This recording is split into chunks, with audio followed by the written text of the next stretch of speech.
जयपुर शहर जिला कांग्रेस अध्यक्ष आर तिवारी ने अपने कार्यकर्ताओं के साथ सुप्रीम कोर्ट के फैसले का स्वागत किया।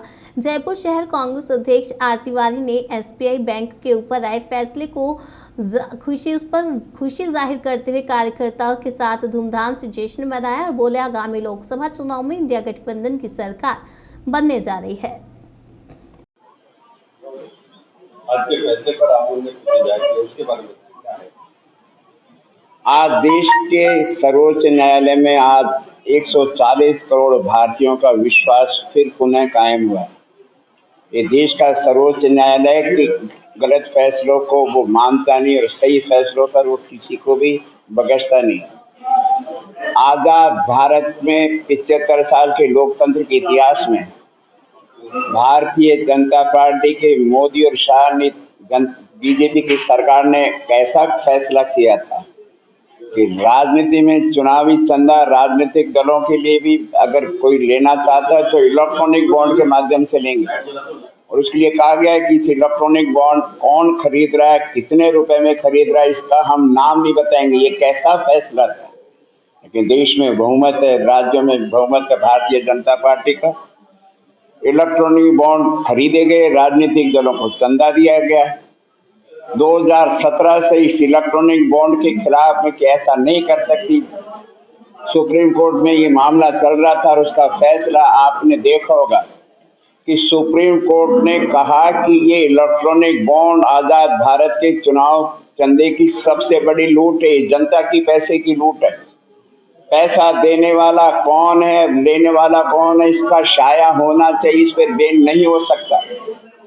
इसलिए चूंकि देश में तमाम इलेक्ट्रॉनिक बॉन्ड सरकार के सबसे बड़े राष्ट्रीयकृत बैंक एसबीआई के माध्यम से लिए गए थे, जमा किए गए थे, सुप्रीम कोर्ट ने एसबीआई से कहा था कि 6 मार्च को आप भारतीय चुनाव आयोग को ये सूची देंगे कि किस पार्टी को कितना पैसा किस आदमी ने दिया है। इसकी सूची आप चुनाव आयोग को 6 मार्च को दे देंगे और उसके बाद में चुनाव आयोग उस सूची को अखबारों में और टेलीविजन के ऊपर शाया करेंगे।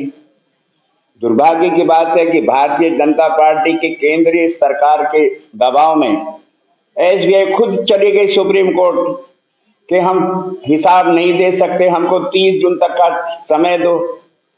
फिर एक एनजीओ चले गया कोर्ट में कि जब संवैधानिक पीठ, सुप्रीम कोर्ट की कोई सिंगल बेंच या डबल बेंच नहीं, जिस बेंच की अध्यक्षता भारत के मुख्य न्यायाधीश चंद्रचूड़ जी कर रहे हैं, उनके आदेश की अवहेलना के खिलाफ है, वो तो सुप्रीम कोर्ट पहुंच गए कि हमको 30 जून का समय चाहिए।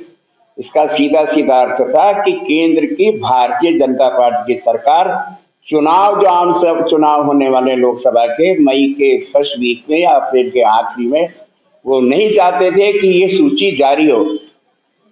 दुर्भाग्य की बात है कि 55 से 60% तक का इलेक्ट्रॉनिक बॉन्ड गए भारतीय जनता पार्टी के खाते में, बाकी के अन्य राजनीतिक दलों को भी मिले। एनजीओ ने शिकायत करी कि संवैधानिक पीठ की भी अवमानना की जा रही है, एसबीआई बैंक उसको स्वीकार नहीं कर रहा है।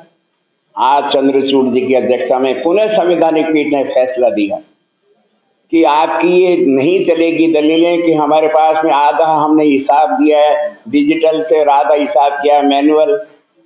उन्होंने कहा जो कुछ आपके पास में लिफाफे में है उसको आप 14 मार्च तक भारतीय चुनाव आयोग को पेश करेंगे किसी भी कंडीशन में। और भारतीय चुनाव आयोग को आदेश दिया कि वो 15 मार्च को शाम तक इसकी सूचना मीडिया को दे देंगे। ऐतिहासिक फैसला। केंद्र सरकार पहले नहीं चाहती थी कि इलेक्ट्रॉनिक बॉन्ड का पैसा किसने दिया जारी हो, फिर एसबीआई को अपने पक्ष में उतार दिया।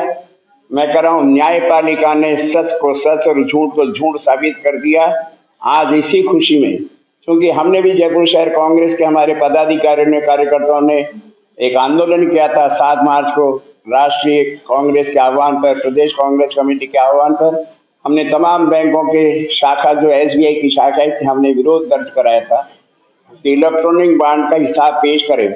और आज सुप्रीम कोर्ट ने चूंकि जनता की आवाज को सुना, आज हमने इसलिए प्रदेश कांग्रेस कमेटी में यहाँ आकर के कांग्रेस के तमाम साथी जो शहर कांग्रेस के पदाधिकारी थे, उन्होंने यहाँ पटाखे छुड़ाए।